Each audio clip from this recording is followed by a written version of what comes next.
સુરતના ભેસ્તાન નજીક નવીન flooring road પર ભરાયા વરસાદી પાણી, વાહન ચાલકોને કરવો પડ્યો મુશ્કેલીનો સામનો। પાસોદરામાં એસ્ટ્રોન હાઇટ્સ બહાર ભરાયા ઘૂંટણસમા પાણી। સલામતીને ધ્યાનમાં રાખી સુરત જિલ્લાની તમામ શાળા રહી બંધ। સુરતના લિંબાયતમાં મીઠી ખાડી વિસ્તારમાં પાણીએ જમાવ્યો કબજો। નીચાણવાળા વિસ્તારો બેટમાં ફેરવાયા। ભેદવાડમાં ખાડી કિનારે આવેલા નાગસેન નગરમાં આવેલા ઝૂંપડામાં ભરાયા પાણી। ઘરવખરી તબાહ થઈ, લોકોને સલામત સ્થળે ખસેડાયા।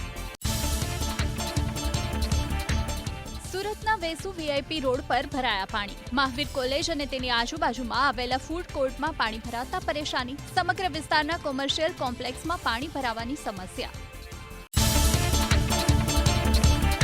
મહાનગરપાલિકાના ભ્રષ્ટ શાસકો અને કેમિકલ માફિયાઓના કારણે સુરતમાં ફરી વળ્યા કેમિકલયુક્ત પાણી।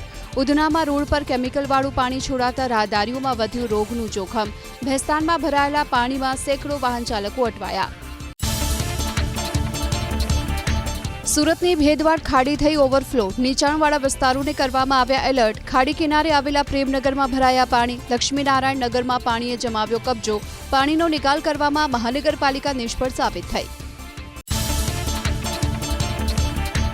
ભારે વરસાદની આગાહીના પગલે સુરતમાં એનડીઆરએફની ટીમ તહેનાત। કાંગારૂ સર્કલ, પૂણા પાટિયાથી ડિંડોલી રોડ અને ખાડી બ્રિજ પાસે એનડીઆરએફની ટીમ લાગી કામે।